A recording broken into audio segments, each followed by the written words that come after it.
Hello and welcome to a Not So Awesome Review. Today we're looking at the Halo Universe Series Arbiter Thel VAdam, maybe? I actually have no idea how to pronounce that. Part of this is part of the Wave 2 of the Halo action figures, part of the Imperial Grunt Build-A-Figure wave. Quick look at the box, you can see it is your basic Halo series box, the bigger size ones for the Elites. Nothing special there. You can see the figures that, are in this wave, which if they had Buck at the store, I would be doing the Buck review right now instead of Arbiter because he can wait. I really wish they had Buck, but unfortunately they didn't. And yeah, I did manage to get Arbiter here. He does come with the arms for the Imperial Grunt, which I can see what people are saying is, you kind of like you want to army build grunts, even if it's an Imperial Grunt, not just a regular grunt or whatever. Making them to build a figure is kind of annoying. I released like a set of grunts, like set of 3 for $20. That I actually would buy that probably, as long as they all came with different weapons. And I think that would be an awesome idea. But that's besides the point. He also comes with these little plugs for the weapons. He has the little plug holes on both sides of his legs.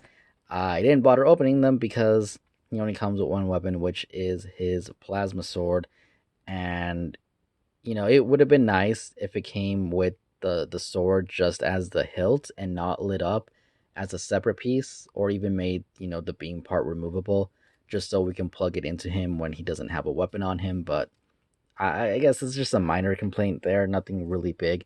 But anyways, the figure itself is it's pretty cool. I'm not gonna lie. Now, I didn't get any of the elites in the first wave. I always wanted to get the one that came with the ghost, but I never kind of decided to, which, if I could still find it cheap, I might do. But with that said, I can't really tell you if his body mold or anything is different from those elites. I can't say if, it's the same body, maybe just painted a little bit different, obviously with the deco here on his arm, showing that he is the Arbiter, and obviously his armor being different being the main thing. Underneath, I can't tell you if he's any different from the other elites in the series, but he still, the way he is right now, I'm not going to complain. I think he's pretty awesome, and I really like it a lot. Now, he does stand just above 7 1/4, just under 7.5 inches tall, which is, pretty big, but, these Halo figures, unfortunately, only scale with themselves, because if you try and scale them with anything like Marvel Legends or anything like that, yeah, they're definitely too short because, just like in case you're wondering, this Iron Man, the new Iron Man, which review should be out for I don't know, in a day or two. Yeah, he's definitely too tall. He's taller than Master Chief, so there is that. I know comparisons are usually at the end of the video, but I just wanted to point that out.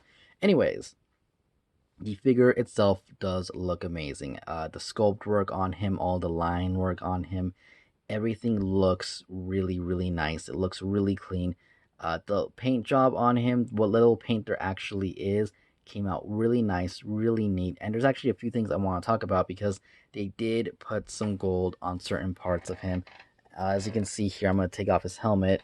And, in case anyone here watching this video has one of the other elites, you can tell me if it's exactly the same or not. But that's pretty much him helmetless. And his armor does all come off just like the other figures. I'm not going to do it in this video because these little rubber pieces are kind of a pain to put back in when you take them off. But be aware his armor does come off. And just like the other Halo figures, parts of his armor are off in the box that you have to put on. It's his leg armor.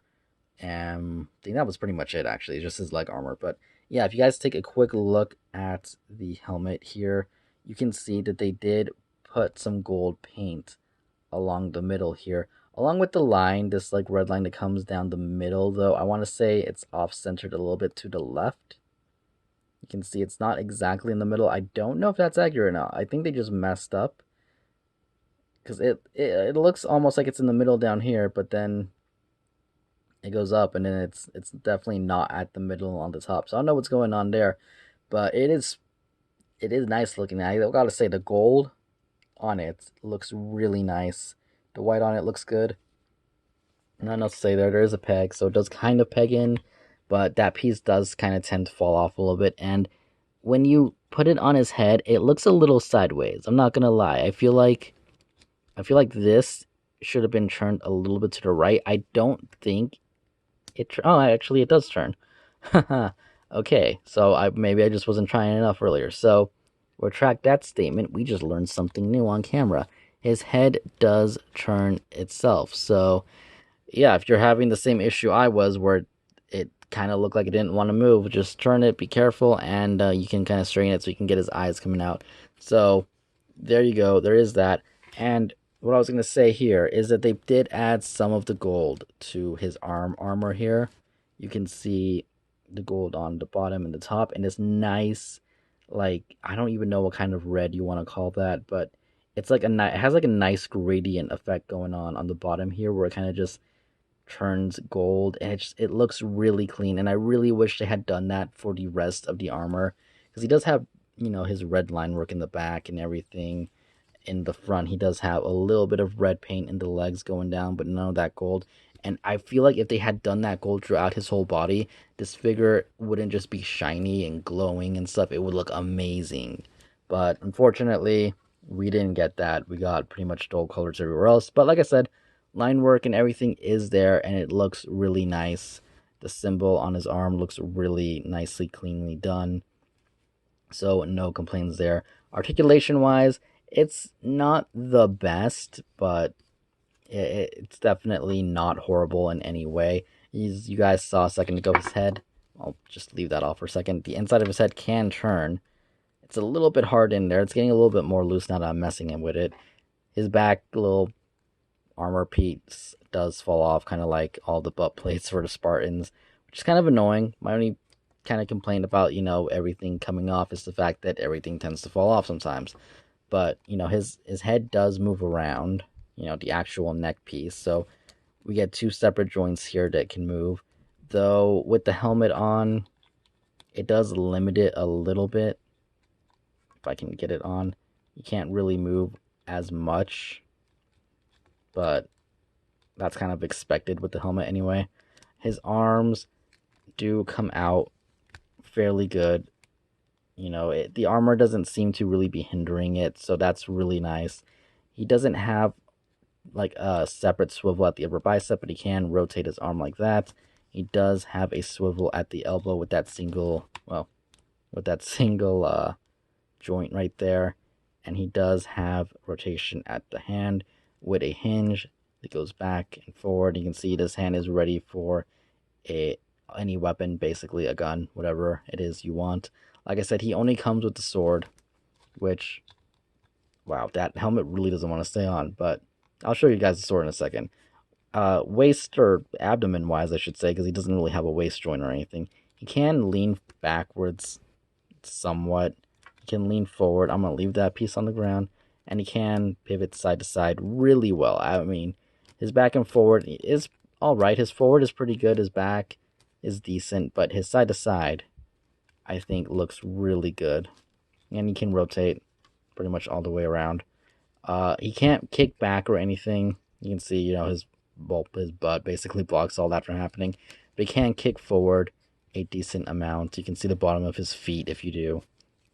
And since he is an elite or Sangheli, whatever you want to call him, he does have those like kind of bent legs going on there. So he can kind of knee in a little bit. His sword's getting in the way. He can bend in a little bit. Can't really bend forward too much. Actually, I take it back. He can bend forward a really good amount, though I'm pretty sure that would be unnatural for an elite, and it looks like he broke his leg. And until you bring his leg down, still doesn't seem too good. That's normal. Well, see, this is what I mean. The armor pieces just kind of fall off, and it makes it less fun. But yeah, aside from that, he does have a hinge. Let's just take his shoe off. Let's just take the armor here off, just so we can get kind of a better rotation, so we can see here. That's enough. That's kind of becoming a pain to come off. But he does have rotation at his ankles, and he does have a hinge. You can see right there. But I don't know if it's just the figure, the armor. I don't think it's the armor. It's just he can move up and down, but it's not too much, and he doesn't have any pivot whatsoever, which sucks because this figure definitely could have, benefited from the pivot on his leg. Let's just keep that armor off for right now. because that's just gonna be a pain to put back on camera. But yeah, as you can see, the armor flying off is still kind of an issue if you're kind of messing with it too much. I want to say it's not that bad, and it's probably more happening because I am behind camera. Aside from the helmet piece and the little armor piece that comes back here, these do tend to fall off pretty easy. The leg armor, when I was messing with it earlier, kind of seemed to stay more in place than it did right now. It's just, I'm being a little bit more aggressive with the figure, moving the joints around to show you guys. So don't be too scared about it falling off all that often, though it does happen with these figures. Quick look at his sword. You can see here, focus really quick. It is pretty nice. You can see some kind of weird blotching. I'm guessing that's where they cut it out of the sprue. For the most part, you're not going to see it if he's holding it that way. And yeah, it is what it is. It's not bad. I wish it was a little bit more see-through, kind of like the one that came with Master Chief here. You can see this one is longer, but this one is definitely wider. And I like the see-through plastic a little bit more than this one. I mean, this one is still a little translucent, but not too much. Handles are different. So it is his unique sword, which is nice to see. So putting it on his hand, you can see his hands are pretty much the same. Isn't too difficult. Just kind of move that, kind of finagle his fingers over it. And he does hang on to it really well. When I pulled him out of the packaging, in the packaging he's holding the sword, and when I pulled him out, he was still holding the sword. So, he does hold on to it really well, in case anyone's wondering. And yeah, do I recommend him? I would say yes. If you're just an Arbiter fan in general, he definitely reminds me of my Mega Bloks. At the time, it was Mega Bloks. It's not Mega Connects when I got him. The Mega Bloks Arbiter that came with the Master Chief and Hogwarts. That's not the right word. Warthog. Came with the Warthog. Yeah, got those words backwards. But yeah, the little one, he looks a lot like it. He reminds me of it, but I'm liking this figure so much better. Again, paint, it could have been so much nicer with the paint, but any customizer you are out there, you're seeing this, I'm sure already thinking, man, I can make this look really nice. And you'll probably see some people do a really nice paint job with this. If you're not, someone who wants to do that, wants to mess with that, it's fine, it's cool. Don't blame you. Still recommend the figure because he looks amazing nonetheless, and I really like him. Putting the armor back on. Let's see if I can do this on camera really quick to show. It's not that much of a pain. It goes in pretty easy. There we go. Again, it's a little bit hard to do on camera, but it's not bad. There are instructions in the back flap of the little cardboard right there in case you take him up completely apart and can't remember how anything goes for whatever reason. So there is that. And a quick size comparison next to Master Chief. You can see that they're definitely pretty good in scale. I want to say that maybe Arbiter should be just a tiny bit taller, but maybe not. I would say that this is definitely a really nice scale. It's really cool to see them together in this scale, by the way. I mean, just Master Chief and Arbiter, even if it is the Halo 5 Master Chief and Arbiter, it is still really awesome to see them together like that.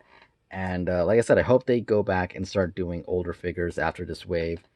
I know that they're going to have to eventually finish off, I think, Fireteam Osiris. I don't think they've done all of them yet. I know they did Veil in this wave, and I know they did Lock in the last wave, but I don't know if they did Takana and... was there? I'm sure there was somebody else that I'm not remembering the name of. But yeah, hopefully we get like an older version of Arbiter and Master Chief. That would be awesome. Maybe a pack of grunts would be really nice. Something like that. Obviously, what's his name? Johnson. I think Johnson would be an awesome figure. Make him come with Guilty Spark. That would be awesome. I don't know. I'm just spitballing out here. Either way, recommend this figure. Hope you guys enjoyed the review. If you did, like button, comment down below, subscribe for more, and I will see you guys later. Thank you for watching. Goodbye.